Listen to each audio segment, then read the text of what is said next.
Okay, folks, we're taking a look again at Jingle Bells and how to get this together. Lines 1 and 3 are the easiest ones to get together. Just make sure you hold your left hand down the whole measure. So you would start this by getting both hands ready and holding that left hand down, then lifting both hands.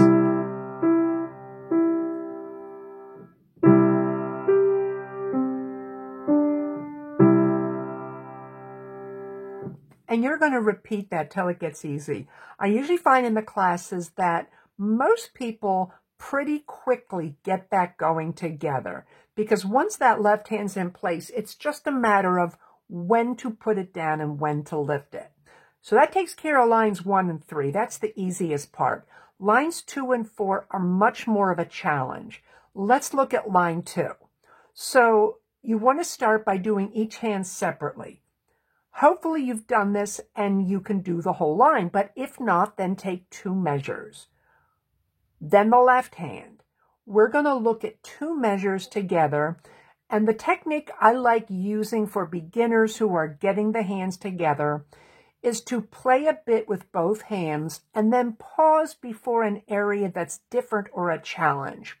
So if we look at line 2, both hands, and excuse me, I still have like a boo-boo in this hand. I broke that fingernail. So hands are in position. Left hand, make sure you play D and G. I find students misread that and play this because they think the pinky is 1. The thumbs are always 1. So my left hand's ready and my right hand is ready. And same thing, your thumbs are 1. People sometimes, they think this is 1 and call that 2. So if you're using the numbers to help, in addition to recognizing that note or that letter, just be aware. Here we go. 1 measure. Now we are going to pause, and you're going to look at that left hand and get it ready. Lift the right and put them down together. And you may stop there and do that a couple times. When that feels like it's getting easier, do the same thing and do the full second measure. Take your time. Now, to keep this video a manageable length, because I'm ending up with videos that are more than 2 gigs and take like half an hour to upload, I'm just going to keep on moving. I'm going to play everything enough that you should be able to work on it. And if there are specific things that you're having trouble with, I can always make another video for that. You would do that till it gets easy, and it may not feel easy the first day you practice. Now, going on, generally there are 2 ways you can work. You can go back to the beginning of that line and add another measure or part of a measure. That would look like this.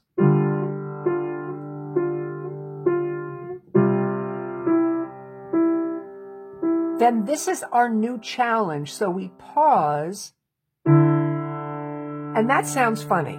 And everyone thinks that's wrong, but that is correct. It will sound funny till you go to the D. And the reason is, it's not the full chord. When the full chord is there, it sounds much better. But this is bare bones because you're beginning. And I know I referred to that in the last video where I forget what I was doing. I wasn't sure how much of my hands were showing, and I was trying to play it this way and then the way I know it, and I got mixed up. So, that's going to sound strange, and you're just going to have to do it. You might want to mark on the page in that third measure in the right hand. You can put a number 3 if that helps you, or you can write in an E. Now, I'm going to start in measure 3 and go to 3-4. I could go to the beginning and work through step by step to the end. That's one way of doing it. But another way is doing 2 measures and then going to the next group. So we're going to start right in measure 3, and it's going to sound funny. And then move to the next measure. And no matter what you do, that measure is going to sound funny. Taking your time, and when you're ready, adding that. So then it will look like this. A pause if you need it. And as you continue, the pause goes away. Then you go back to the beginning of that line, and your goal is to try to get the whole line with hands together. We're going to jump to line 4.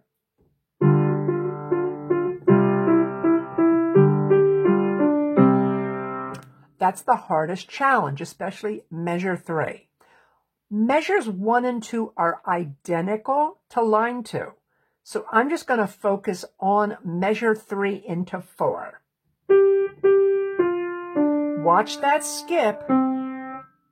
That throws people off when they get to 2 hands. So at whatever speed is comfortable, you want to work on the hands separately. Then we're going to do just a tiny amount. This is measure 3. We're going to pause here to think. And that's your goal. That's your target, your little section that you work on. Take your time, and when you are ready, put in that skip.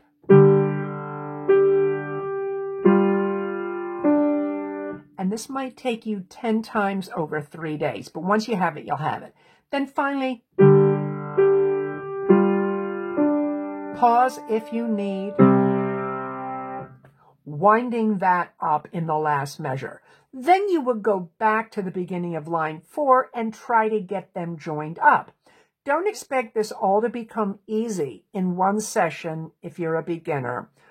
If you've had some piano before, that may very well happen. But if you haven't, don't think something's wrong with you if it's not easy right away. Now, we're going to do one more page in this video. We're going to look at page 31, measuring harmonic fourths and fifths. We had fourths and fifths at the top of 30, but these are including a few different ones. So in the right hand, it starts the same.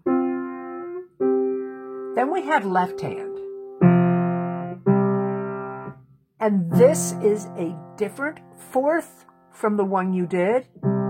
And what's also different is it goes right hand, left hand, right hand, left hand. So let's look at 2 measures.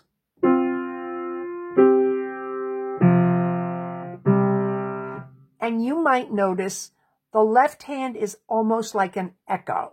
It's lower, but it echoes the same notes.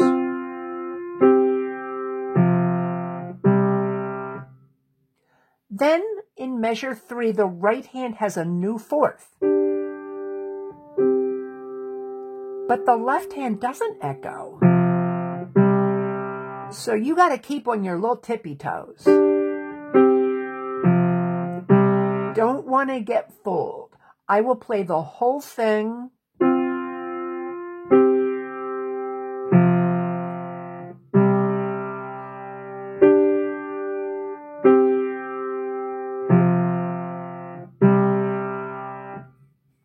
Okay, at the bottom of this page, we have dueling harmonics, which is kind of like a little review of all the intervals we've had. Because all the intervals are there, and it's kind of a little bit different each measure, this can feel challenging. I'm going to play the whole thing through once, then I'm going to go 2 measures at a time. So both my hands are ready. Here we go. Notice this is like an echo.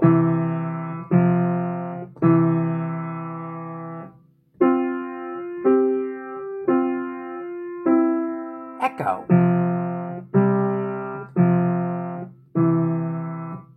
You are going to find this feels harder. Echo.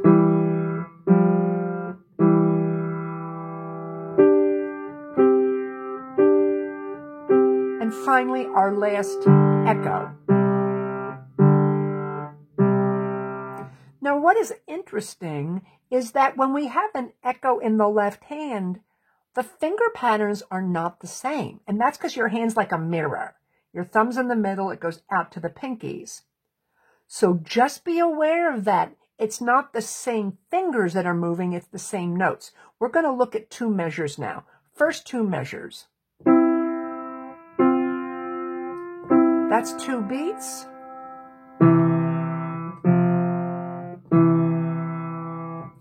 That one's not too hard.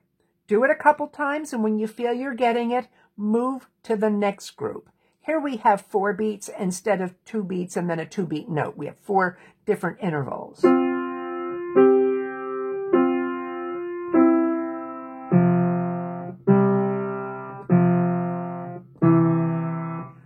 Now, if that feels at all hard, do it in little steps. Let's take just 2 beats. And then repeat that. When you're ready, add 1. Step by step, you add. And you might stay with the right hand for a few minutes. Same thing in the left hand. If you need to, start small. And just add when you're getting comfortable. You can go slower. So that's how you'll approach this, and you'll have success over time. We're going to go to the next line. The first measure, that is awkward for beginners. And that's because the pattern of 5 and 4, it's just awkward for beginners. These are the weakest 2 fingers, especially 4. And using 4 with another finger close to it is a little harder, especially 5-4. So let's just look at the right hand. You may need to take plenty of time.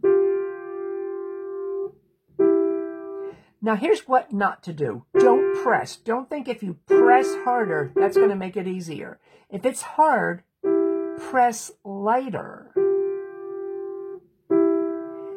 And if it feels weird, do it a couple times and move on. Don't think you're going to do it 20 times and get it. If it's uncomfortable, just do a few, move on, come back to it later. In the left hand, it's not so bad because they don't use the 5-4 pattern. So here's those 2 measures.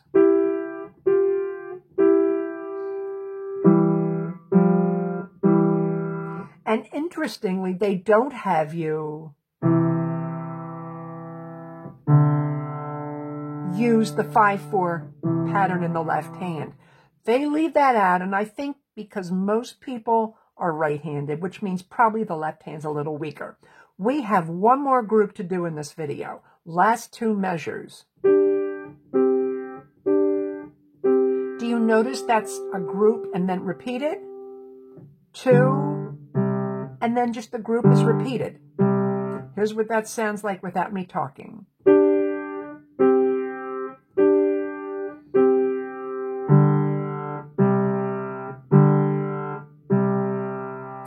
Okay, I'm done with the songs.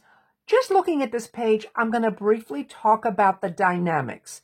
In 190, I do not grade on dynamics. I find that usually beginners, between the notes and the rhythm and getting their hands moving, I find that adding in dynamics is just a little too much for some people. So I don't grade on that. However, let's look at this. Up here we have MF. Now, I can't tell you what page, but back here in your book, it introduces the dynamics a couple different places in a pink box. MF, mezzo forte.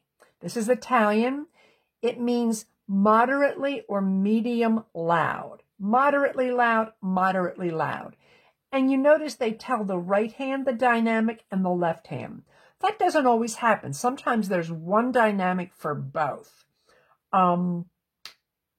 F is forte. And I know it's a funny looking F. It almost looks like an S. That's an F. And that's forte. It means really strong, but we use it in music to mean loud, which is strong. And you probably have heard people say about a certain skill, that's not my forte. Whatever it is, that's not my forte means That's not what I'm strong at. That's not what I'm good at. We have another mezzo forte, and here they just put it in the middle. Medium loud, moderately loud. Down here, I'm not sure if you can see this. There are more contrasts. Loud, soft. P's easy, that's piano. Loud, soft. Loud, soft, loud, soft. So this really is like an echo, but lower pitch. So that's where I'm wrapping up for today.